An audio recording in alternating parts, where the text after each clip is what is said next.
tossers have thrown it out the door with their behaviour this week. They should be ashamed of themselves. They should absolutely look at themselves in the mirror and wonder what the have they been doing. They're hissing at us and calling us cheats in the Lord's long room, and they have the gall to talk to us about the spirit of cricket. Absolute bullshit. There's a big appeal that's hit him on the pad. He's out. Lions gone. New South Wales are 9 down. Onto Sydney Road, and it's hit a car. I think it's hit a car. What a way to bring up your 50. All you want is to leave it all behind. Now there is a simple remedy to stay fit for all eternity. Oh, what a delightful time it is to be an Australian, basking in the glory of another Ashes summer, 4-1 winners, and this is Grave Dancing edition number 1. And joining me on the longest running cricket podcast in the world, I'm of course in Australia. Joining me from the other side of the world is Jack Hope, the host of the Cricket Podcast, who joined me at the end of the 2023 Ashes for a review. So, Jack, good to have you back. Welcome. Yeah, it's nice to continue the biannual tradition.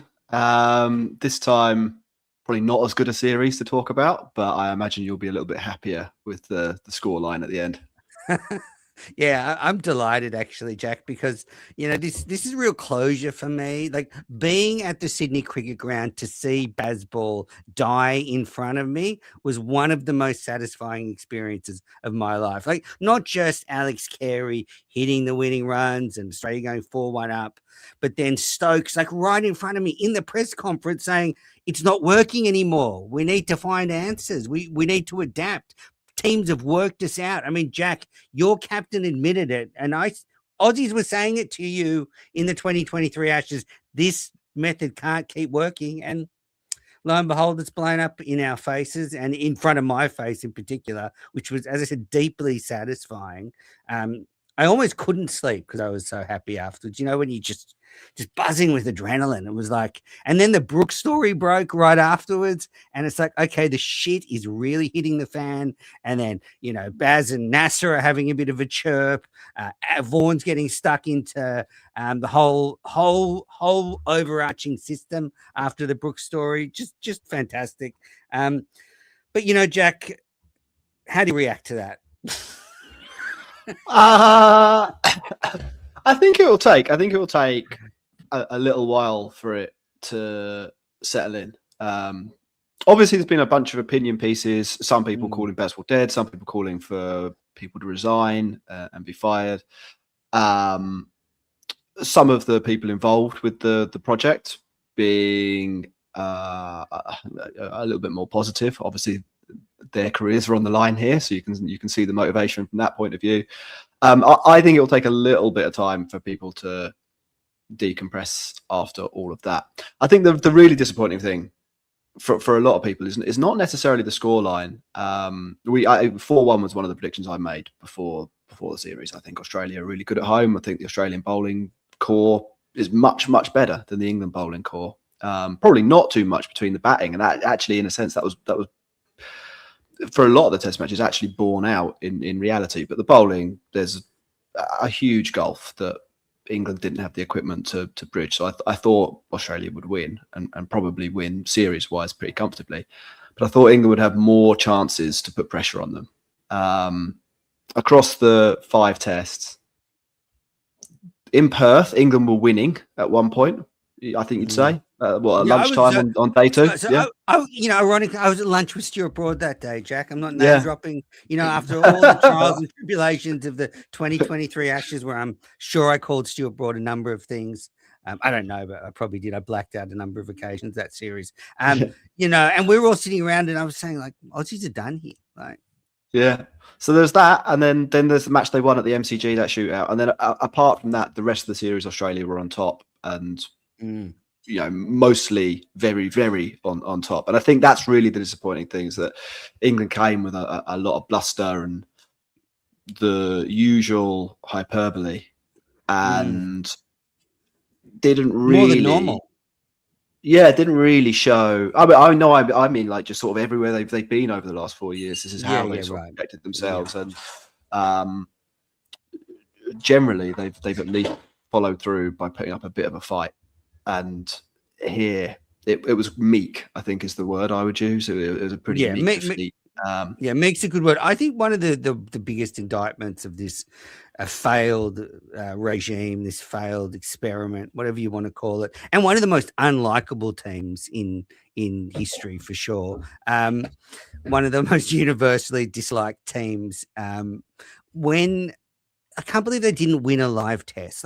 Like you, Jack, when I went through my predictions, I was leaning pretty heavily towards Australia, but I thought surely they can nab a live test. And we saw it last year with India. They won the first test, and that kept the whole series alive because, if you can get one early, you're in the series.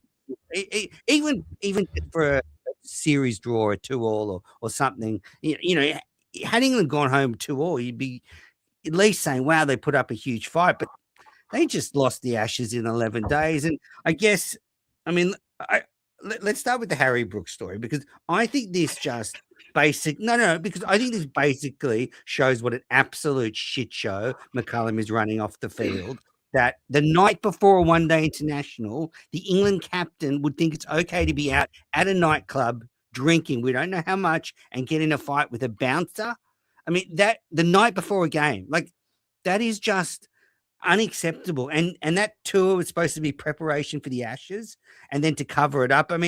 I think that just shows the whole thing is being run like a glorified, a lads tour. I think you're probably right. I think and if you look at the sort of history of basketball, you can maybe see this borne out a little bit.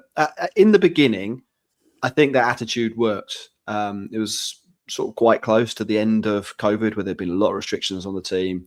The idea that you could go out for a pint as a team was a thing that just was not a possibility for a number of years.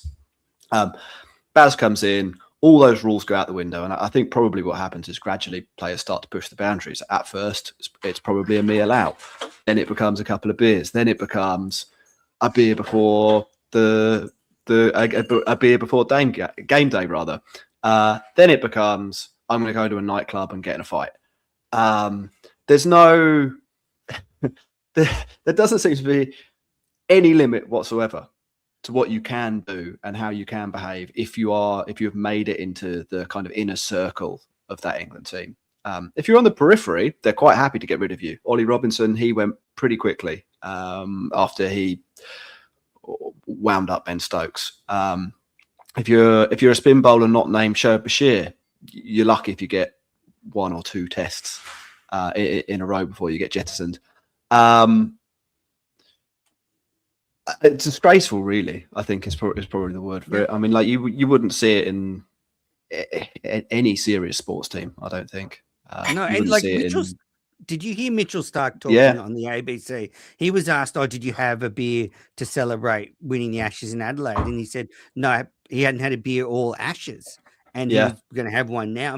I just think that shows the sort of commitment levels of the two teams right there. And you've got those images in Noosa of the boys out sitting outside bars drinking beer. That video of Ben Duckett absolutely blind. And I know these guys are professional athletes and their powers of recovery would always be better than mine. But when you are blind drunk, that does knock you around for a couple of days. I don't care what anybody says.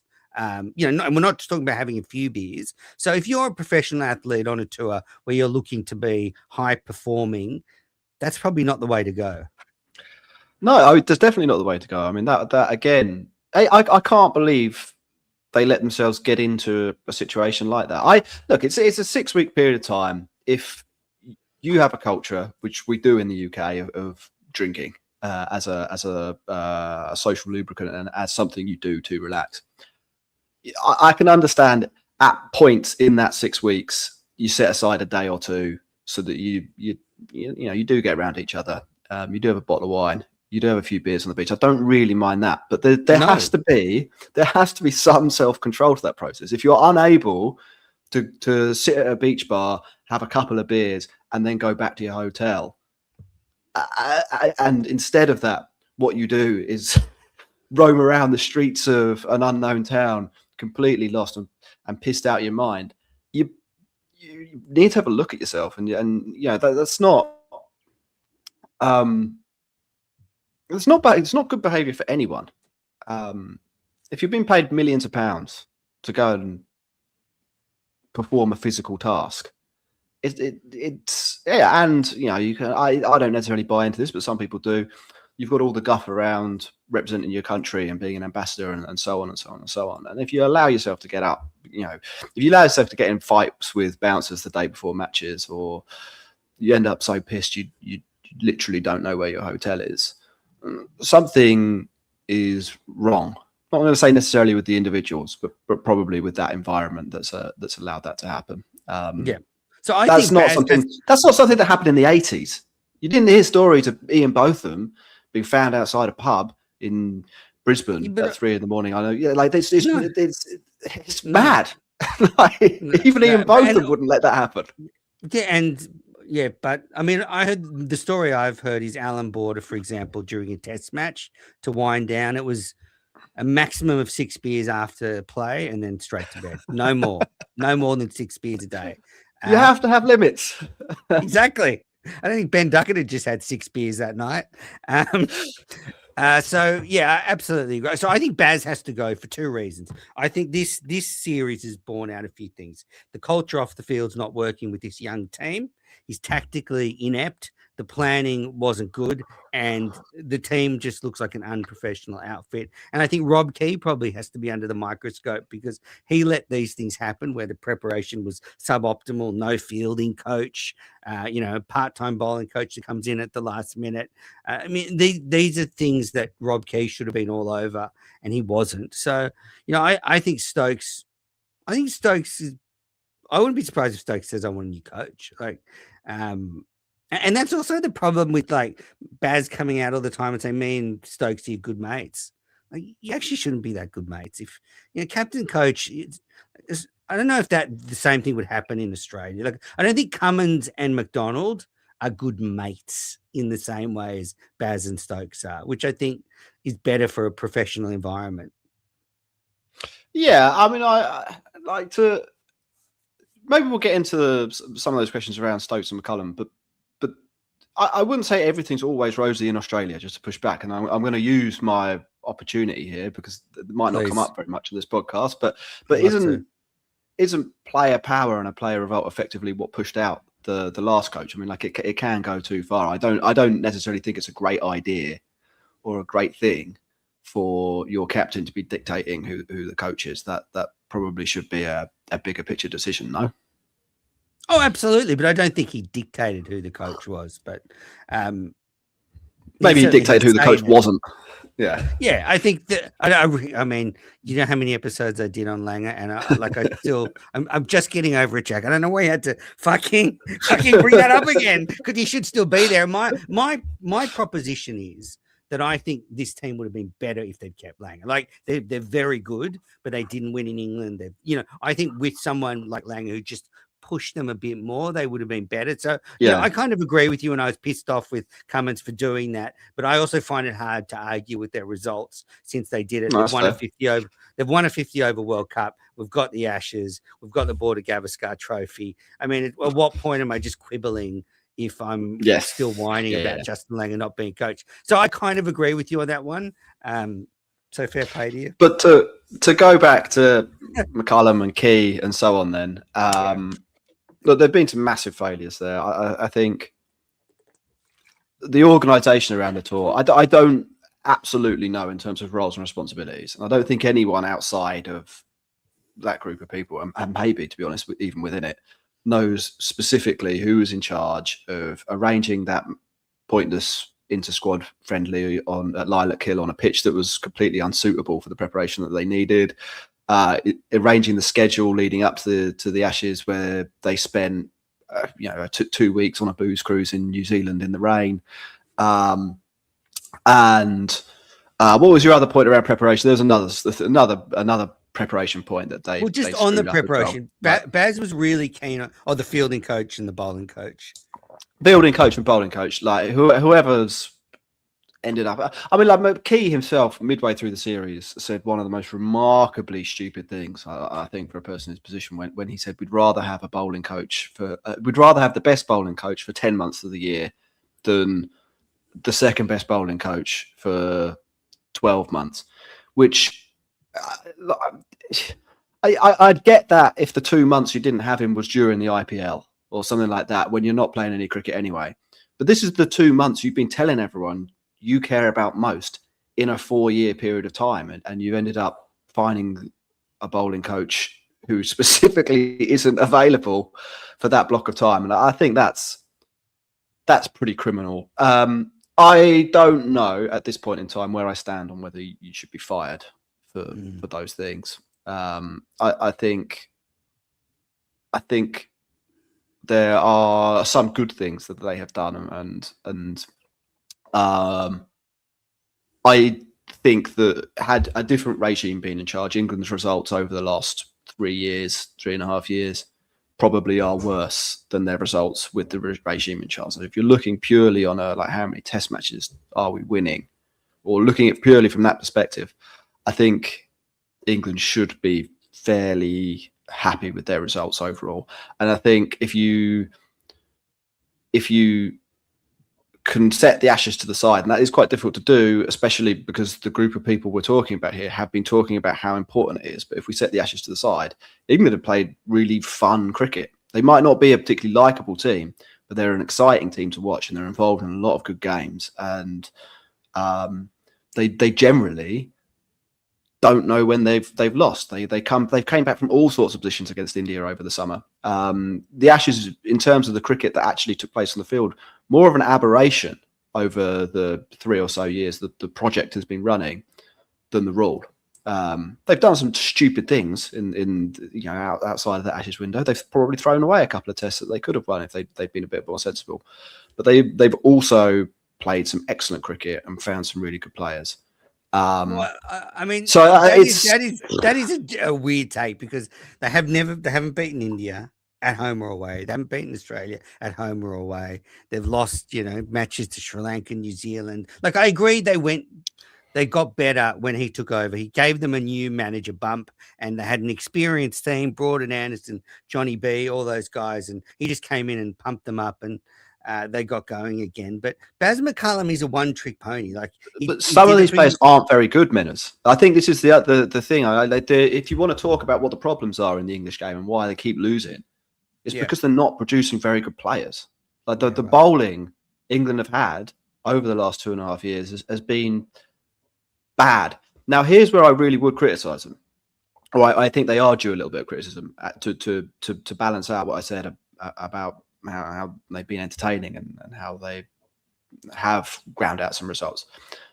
The selection decisions they have made are probably part of the reason they have fielded such poor bowling attacks during that period of time. The Shoaib Bashir project, I know people in cricket, not super well. I'm not best friends with people. They're not, coming to me as a source or anything like that, but I do chat with people in cricket. And the decision they've made to give Shoaib Bashir so many tests is seen as a joke, basically. Like, people within the game can't believe that an international team with all the information and money available to them have made a decision to invest so heavily in what's such a risky proposition, something that they could develop, completely behind closed doors via the county game or the Lions or their spin academy in the Middle East. Like, they had other avenues if they wanted to work on a project player. Instead, they've carried around effectively a liability who can't bat, can't really bowl for 2 and a bit years, then turned up in Australia. And when it actually comes to the decision about whose name you write on the team sheet, they've realised they can't pick that guy. And that's not, I don't want that, it's not a personal attack on Shoaib Bashir, but it's a reflection of the reality that he's not an international class off-spin bowler. But they picked him over and over again, so they definitely deserve some criticism for that. And then if you look at this Ashes series, where I think they deserve a lot of criticism, again, from the bowling selection perspective, when Archer goes down and Wood goes down and Atkinson goes down, all things that were fairly foreseeable, by the way. Like, these are not people with clean bills of health. These are guys who do get injured and have track records of missing lots of test matches and lots of cricket in general. England didn't have an opening bowler. They literally did not know in England who the next best option to open the bowling would be. And I think that's a disaster. I said on our podcast, if you look at all if you look at the best teams in the world, they've got queues of blokes who could come in and open the bowling in Test match cricket. Almost every other nation has got. They might struggle with first change bowlers, they might struggle with spinners, but the good nations, in fact, even the mid-tier nations, they've all got guys who can open the bowling. West Indies have got 4 guys who can open the bowling at Test match level. South Africa have got 10. Australia, we went through. Were there 5 different people who could probably open the bowling for Australia? We saw them all in the series. Maybe 6. You could probably throw in someone else.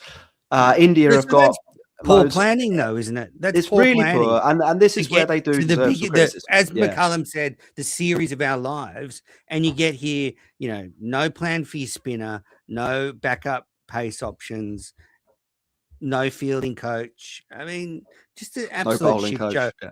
And you were saying on your podcast, because I didn't introduce Jack properly, but it's part of the cricket, because I'm really emotional around this Ashes, like in a good way, not like seething with anger after 2023. But Jack hosts the cricket podcast. It's easy to remember, and it's him, Max, and Ross. So he's one of the trio. So I heard you saying, Aggers was very disappointed, one of the most disappointing Ashes tours, and I'm telling you, you had a chance.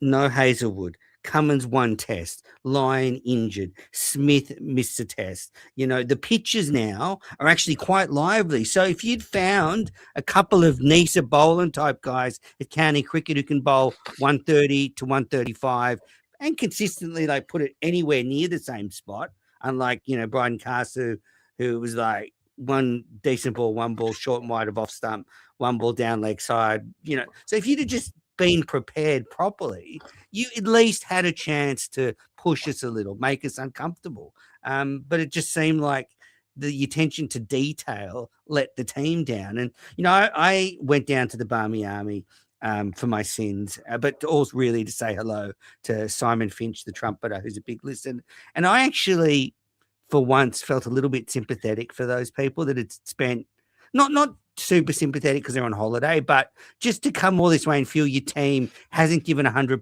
Because one thing you can say as an Aussie fan, when I go out there, I'm pretty certain those guys are giving 110%, whether they get beaten or not, whatever. But I don't think you could feel the same about this English team. I think as a whole, the sort of evidence is there that they don't. Certainly, I think they probably tried with the preparation and got it really badly wrong. If you were going to give them some dues there, I think the attitude off the pitch is pretty poor. On it, I'm sure they try hard. I'm sure they're not standing around thinking thinking about what they want for dinner or no. But everyone tries hard. Everyone tries hard when they're out. It's the surrounding package that when you're playing your shitty football team. When you're playing your shitty football team, I know you try hard. Doesn't mean you're a saint all the time getting ready for the next game. No, yeah. Brendan McCullum said after play he wanted to clarify what happened with the preparation. So he said they asked for the whacker and it wasn't given, but it's a point to be made. When did you ask for the whacker? Because you booked Noosa a year ago. Why didn't you look at the whacker a year ago? I know from my media here, they don't do the schedule for the domestic season till about, I don't know, June, maybe July. So they had, May, June. So they had plenty of time to beg Australia for the whacker before the WBBL was put there.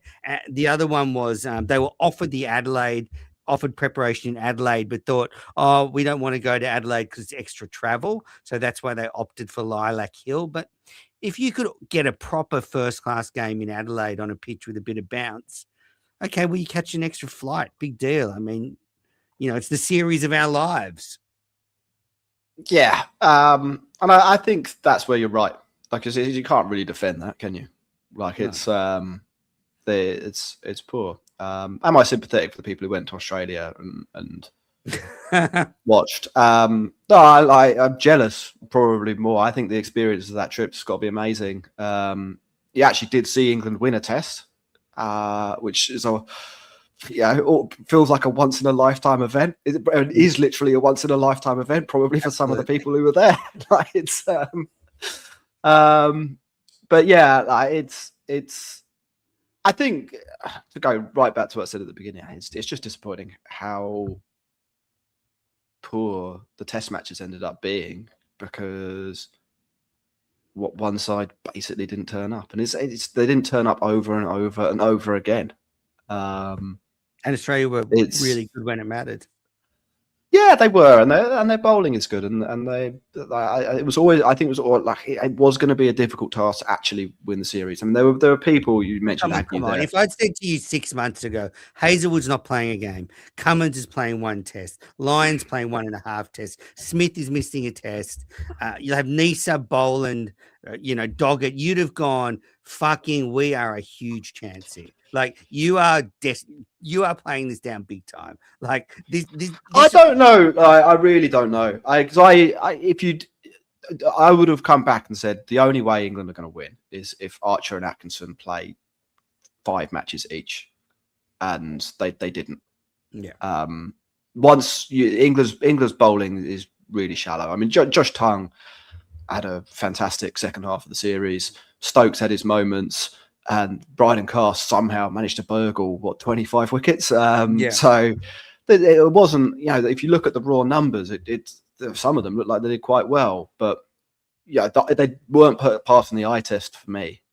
Tongue maybe, but mostly England's bowling looked pretty poor, and I think it's actually a reflection of some of the Australian batting that players like Carse walk away with so many wickets at the end of it, and the pitches, our pitches, and the pitches is completely fair, yeah. And it seemed like England didn't know that. But with Travis Head, okay, let's take our first break on the podcast. Yeah, for those listening, and we'll come back and I want to talk about Travis Head and all the fun down under. All right, welcome back to the Cricket Unfiltered podcast. I'm Manners. I'm with Jack. And for those watching on YouTube, Jack, this is what great scenes down at Sydney Cricket Ground on the weekend. There's Cummins and Smith holding up the Ashes. Brilliant stuff. So I thought Travis Head was like the hero in a way.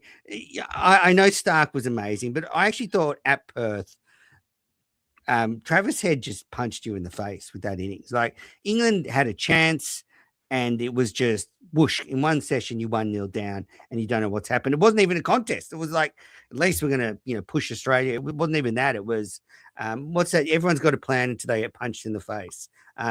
So, this is what it's like. And for those listening on the podcast, it's not going to be great, but this is what it's like in Australia, after you win the Ashes as a cricketer.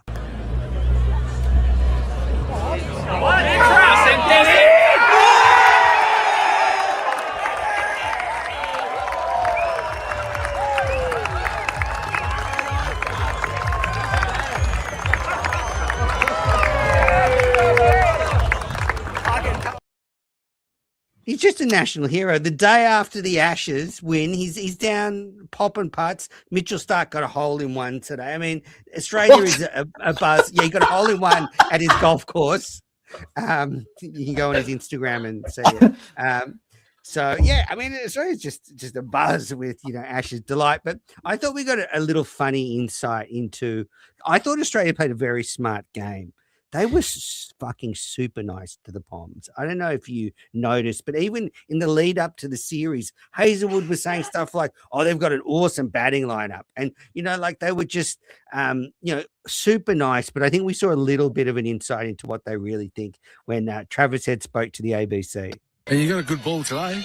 Yeah, well, it was sitting in junk time. I thought, I wonder what it would be like to be in their dressing room sometimes and play a pretty rank shot.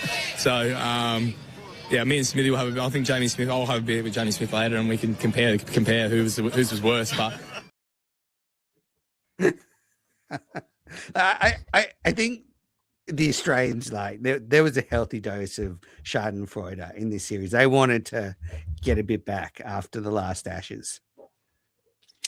Yeah, they probably did, or the 2023 moral ashes, as it's known. Exactly.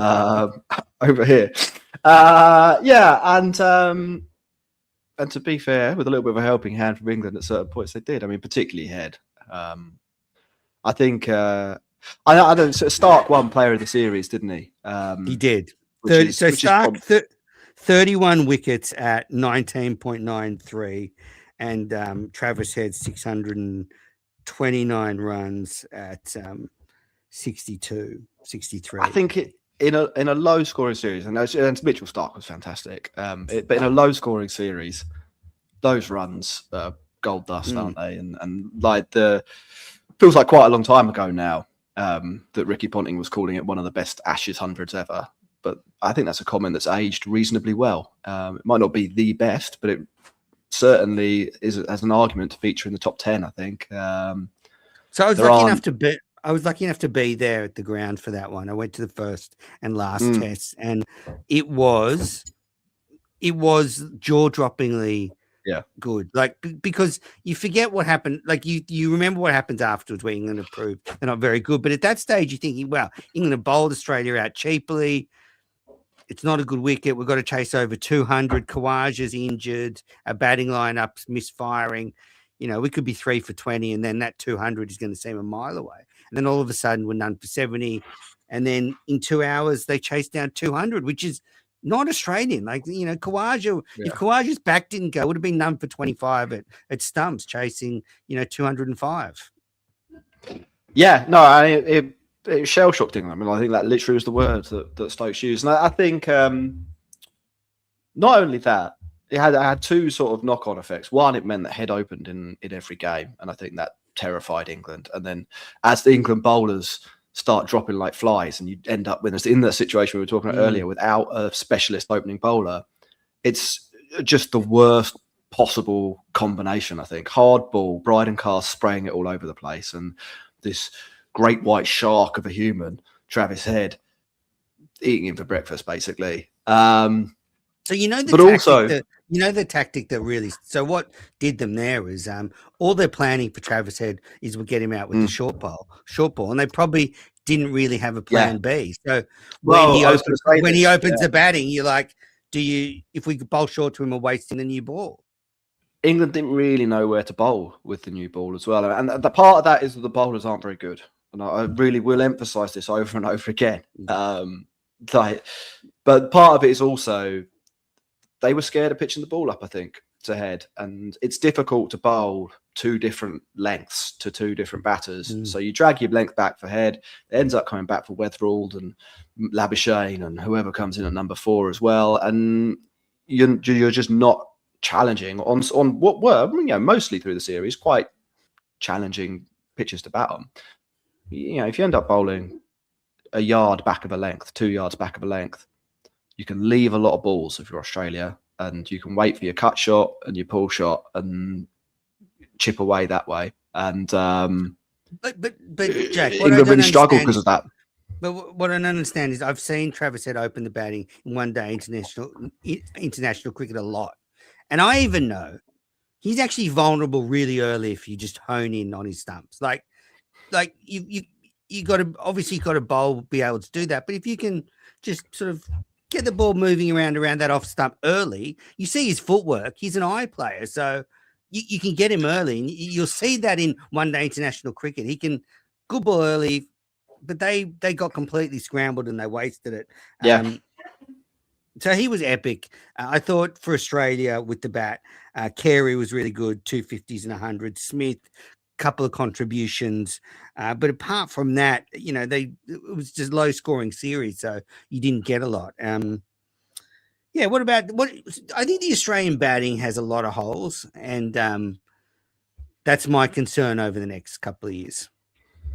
Well, I think so. One of the things I would say, and one of the reasons I think England shouldn't completely throw away everything that they're doing, is that I think they probably will beat Australia in 2027. And that might sound mad right now. And I don't want to start the war of words 18 months in advance. But if you look at the Australian batting, it is a little bit shaky. And if you look at the Australian bowling, it is a little bit ages. Old, And we saw in old. this series, yeah, it's unlikely you're going to get Stark, Hazelwood, Cummins, and Lyon out on the field for another test match in their combined careers. That era is probably over. There's going to be bits and pieces players coming in. Nisa's 35, Boland's 36, Correct. 37. So these are guys you might get another Ashes series out of them. Stark is mid-30s as well, isn't he? But he's a supreme athlete. I mean, like, look at him, you think he could bowl to. He was about 45. It's he's a little bit of an outlier, but I think it's unlikely. I think there's a good chance that in 27, Australia haven't landed on a new batting lineup. Maybe some talent hasn't come through. Maybe they're still clinging on to the last few tests of Steve Smith's career. I don't know. And I think there's a good chance you've got a little bit of a patch together bowling attack, some of whom might be playing in England for the first or second times in their career as well. So Absolutely. I think there's a really decent chance England can come back. I said before the series that England's. I thought this was going to be too soon for England, and their best chance against Australia in Australia will be in 4 years when all these players are gone, and how do you replace them? A bit like 2010-11 and 06-07 when you look at those series. And I agree for 27. I mean, England are better at home. They just are smaller grounds, conditions they know. So one thing that did annoy me on your podcast is when you guys are like, oh, England just, people are starting to play like England. Like England's the first team that's ever thought of like counter-attacking batting. And like Baz didn't do anything revolutionary. He hasn't done anything apart from do it for England. Like so many other teams are like this. I just thought that was quite funny. I think, right. So I think there are some things that teams are copying from an England point of view, or some things that are becoming more acceptable because an entire team is doing it. Like There have always been players. Examples. I think no, I mean the way people get out. I think let's take the Indian game. Maybe we can take we can discuss this a little bit more objectively, and we'll take Rishabh Pant. I think 10 years ago there would have been a push to change the way Rishabh Pant bats and to remove the caught at long on wickets or caught skying a ball wickets from his game. And they probably would have been successful in doing that, but they probably also would have neutered a major threat and maybe one of their best batters in the middle order in the process of doing that. I think that because, and it's not just England. This isn't like England didn't necessarily lead with this, and there have been, as I like I said, there have been players basically throughout the history of the game that have batted this well, that way, and do remember that. But I think because there's such an acceptance from England to that type of cricket, there's a little bit more acceptance for that type of player failing, and those types of players will fail regularly, only doing things which look objectively stupid. Only in England. I don't think any other team gives a fuck. I'm sorry. No one team. Well, maybe. I don't know.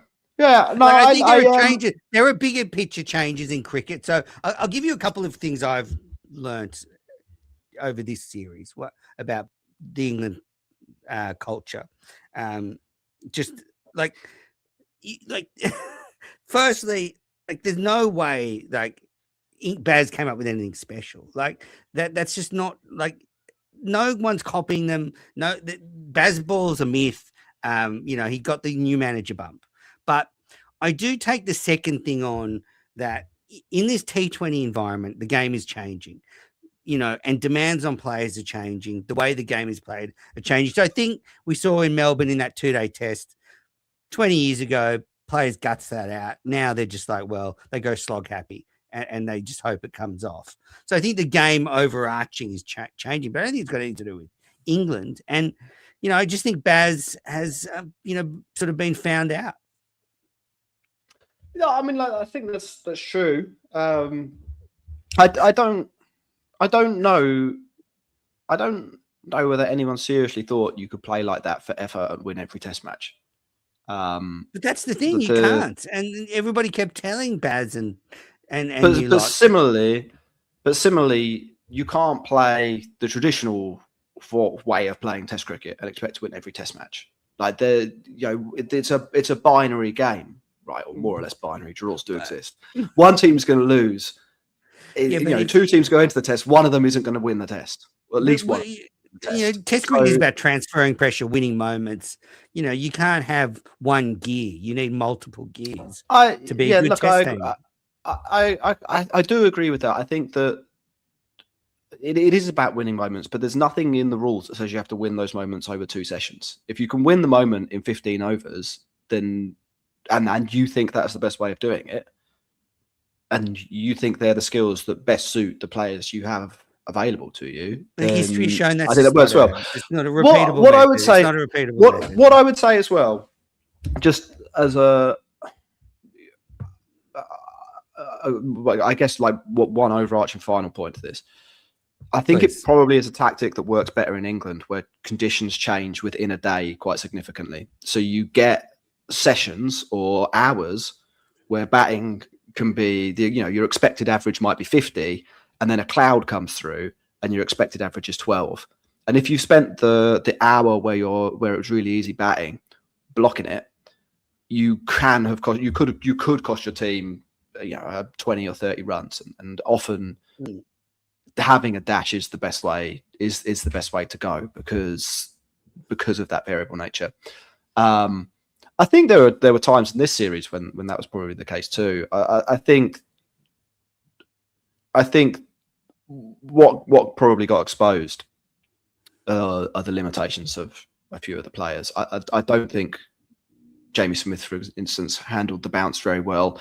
The Crawley project surely has to come to an end now. The whole point of Crawley was that he would come into this series and his game suited Australia, and we would carry him for 3 years so that he could turn up and hit Stark on the up through cover over and over and over again and average 50, and we'd cheer him off the pitch as he held the urn aloft. I mean, like that hasn't happened. Like he's got there has to move on from that. And I think, but that doesn't necessarily mean it was the wrong way to approach the game for a lot of these players. And I don't think. Well, it was. Just admit it. It was. No, I don't. You need to be smart. Like you need to be aggressive at the right times in cricket. The good players know when to go up and down the gears. So Perth, the other end of the spectrum is Perth after lunch. You're 100 in front. All you have to do is keep Australia in the field for 2 more hours. Even if you score 70 runs in that session, I guarantee after tea you would have made it up. We were cooked. I'm not going to claim that they're always clever. They're never clever. I'm going to claim that tactically the tactic isn't completely off the mark. It can fail spectacularly, and there are times, and I think it's not even the tactic. I'd say the Perth horror hour was a combination of a lack of preparation and poor cricketers. Like good cricketers who were prepared would know that hitting the ball on the up through cover probably wasn't on that pitch. 100%. At the point they were batting, they'd already seen 22 or 23 wickets. Some of them had seen 2 or 3 of their players in the last 20 minutes be out that way. You also just don't try and do that in the first 20. But a good player thinks, I'm hitting straight in the first 20 minutes of my innings just to get an idea of what's going on. So they're just not very game aware. But I don't think going into your shell and blocking is necessarily the way that's going to get these through either. If you look at the strike rates for the guys in the team, the 2 who blocked the most, Stokes and Will Jacks, they average 18 and 20. Harry Brook has been I don't know what the vibe is in Australia. I don't read lots of Australian newspapers, but in England and on TMS especially has been absolutely annihilated. He's walking out the series with 358 runs, an average of 40. Is it job done? Is it job well done? No, but that's clearly not a failure. That's an acceptable series for a good batter to have in conditions for the first time. It would have been great if he got a ton. Third highest run scorer for the series. Joe Root's second highest with 200s. But, I think the feeling he probably carries the flag.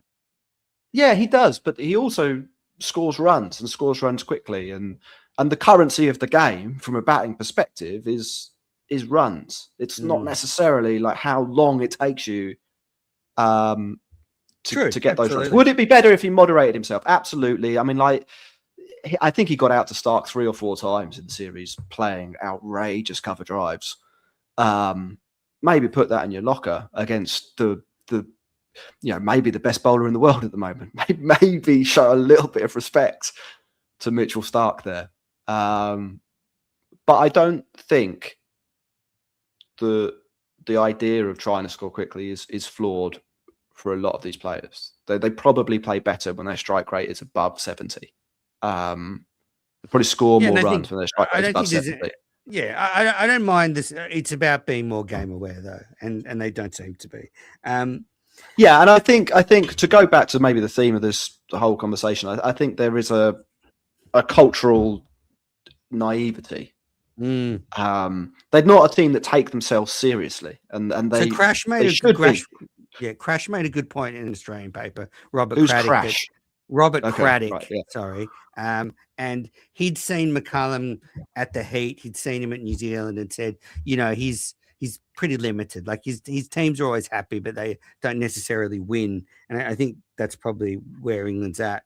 I think as well, like Australia were very good in terms of being sharp, being very tactical. So I thought Carey standing up to the stumps was a masterstroke in just scrambling the batter's brains who didn't have that batting out of your pitch, sort of get out of jail card.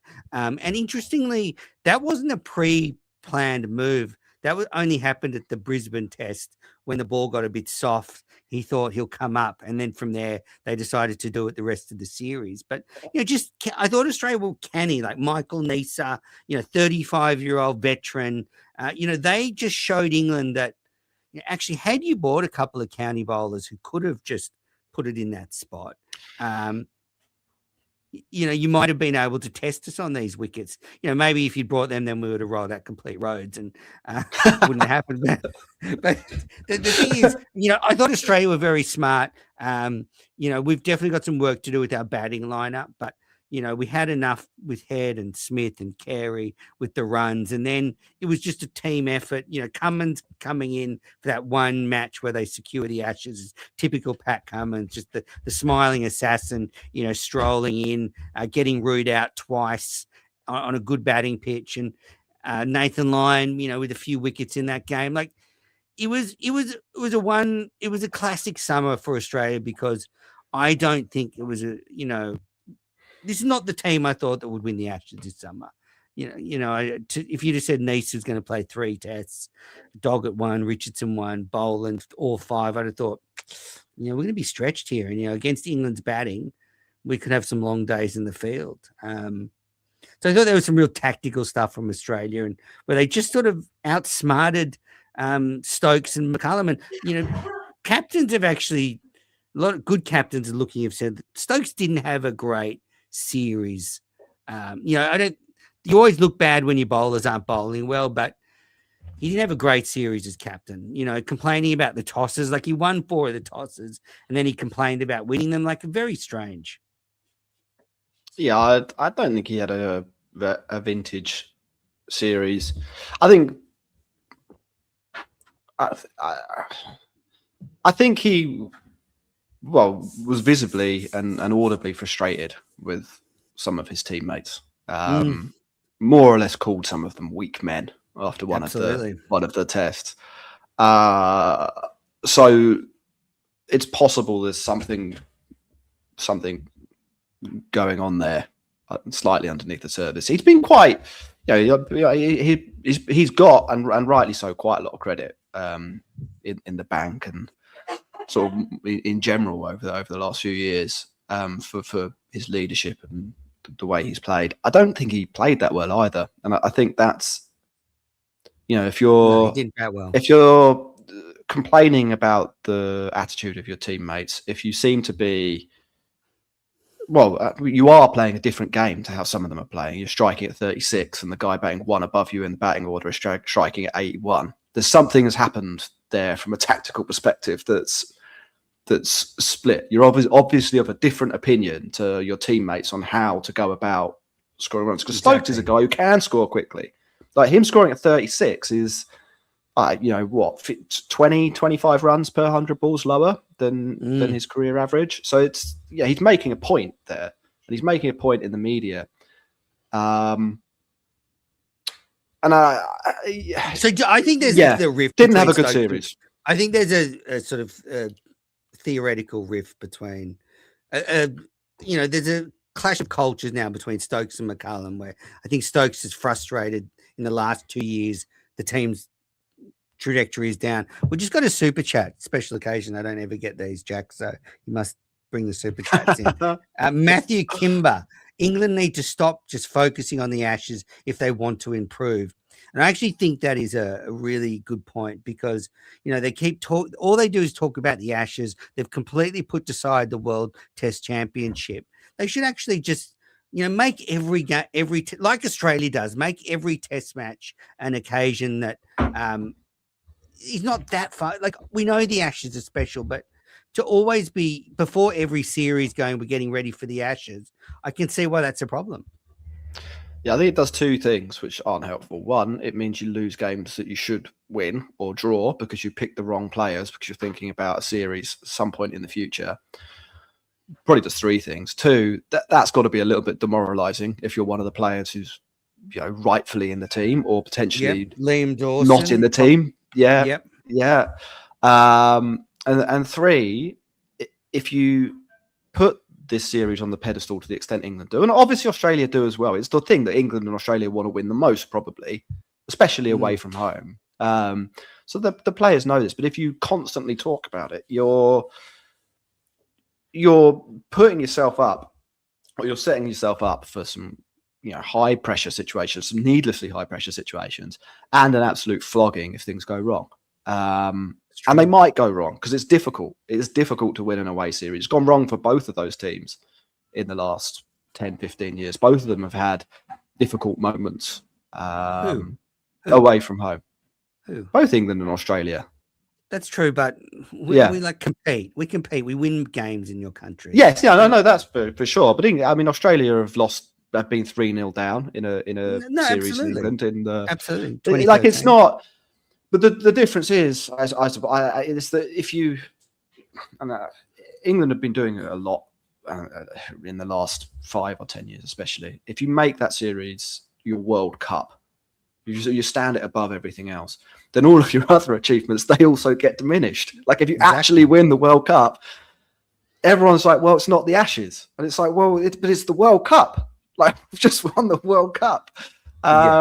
So you create this sort of warped situation, and I kind of agree. You should be thinking about how do we improve for the next game. Like, if you talk to anyone from a sports psychology point of view, they'll tell you to focus on the things that you can control, and the things that you can achieve in a realistic time frame. You have no control over whether you'll even be selected for the Ashes in 2 years' time if you're an England batter.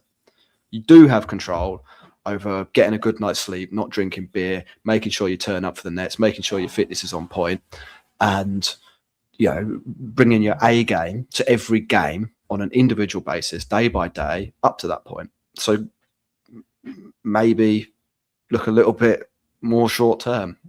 You can improve game on game as well, instead of just focused on something too far ahead.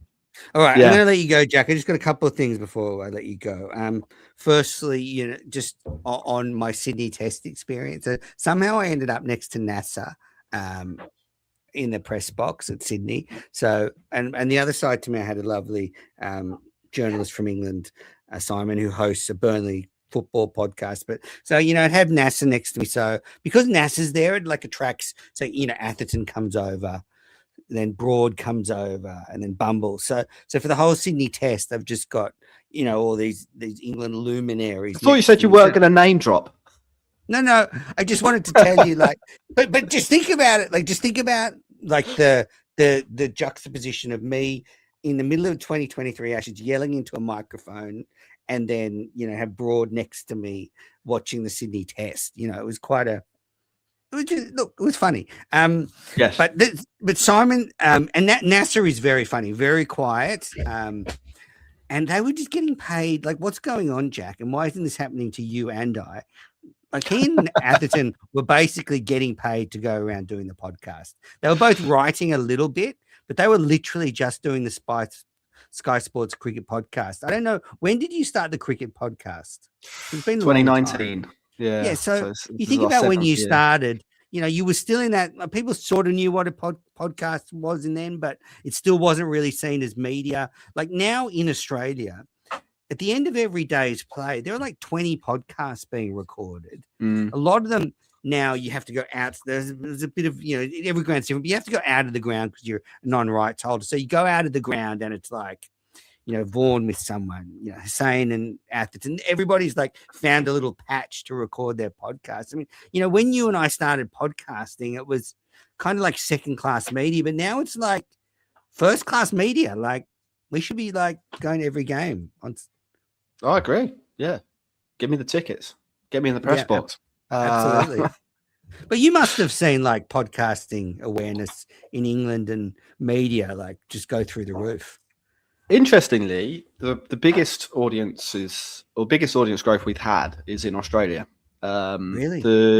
Obviously our biggest single audience is England, but well, shout out to my brother Stephen. So my brother Stephen, he's a big listener of the cricket podcast. He told me, when he wants the English view, he goes to you guys.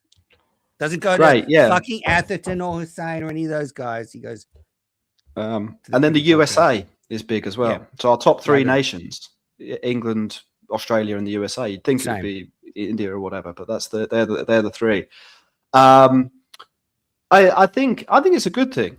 Like a few people have asked me this: is it difficult now that everyone has a podcast? And actually, I think it's better that there are more podcasts because people are more aware that the media exists as a platform and that there are cricket podcasts in the first place.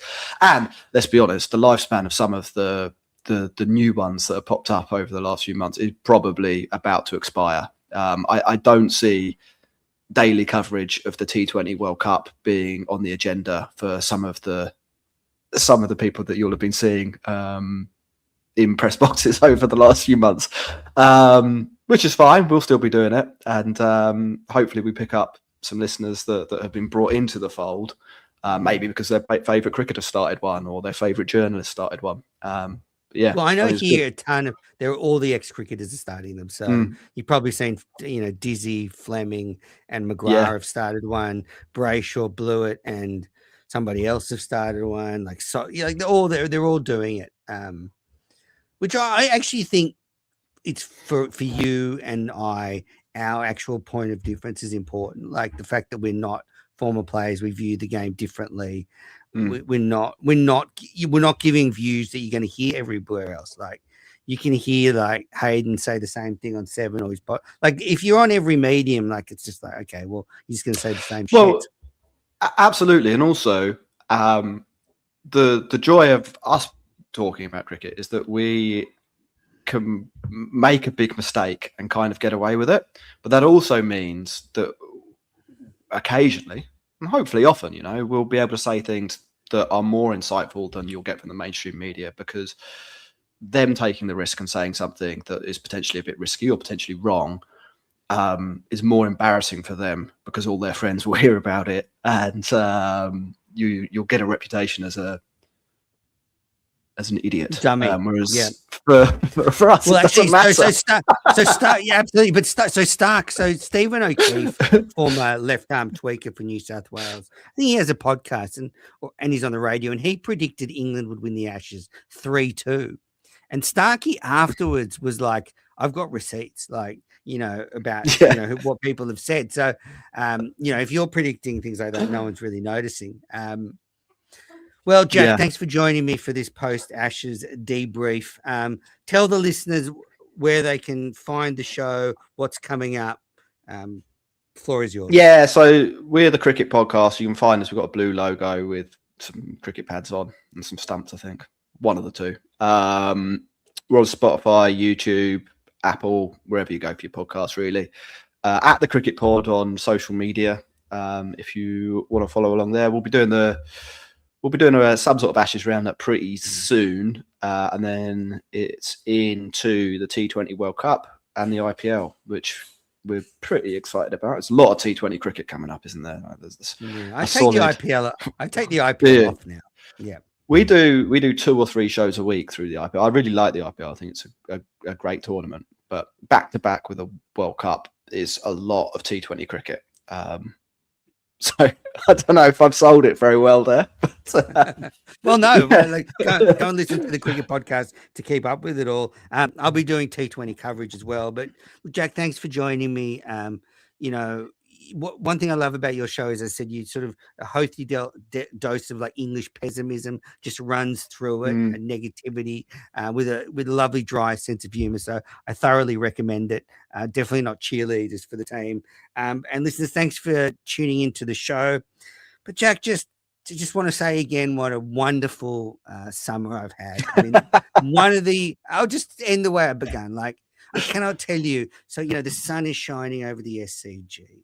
You know, Bazball is just floating away. You know, like the two teams are just having a bit of a laugh on the field. And I was just looking at going, this is cricket heaven. And then, so, yeah, thank you for joining me to reminisce about what's been just a joyous summer where we can, you know, see Bazball destroyed in front of our very eyes. And, you know, I hope that you know, the comments are not being kind to you, I will say. Like, I can see that. Yeah. you know, because you are so, what I think people aren't realizing is you came into the series with such low expectations, which I think is a good, just in life, that's a good way to be. Like, just you didn't really come in like really desperately low expectations, and then whatever happens is a benefit. So anyway, we're going to read the comments. Listeners, thanks for tuning in, and I'll be back probably in a few days to just do some more grave dancing. I've got to be honest.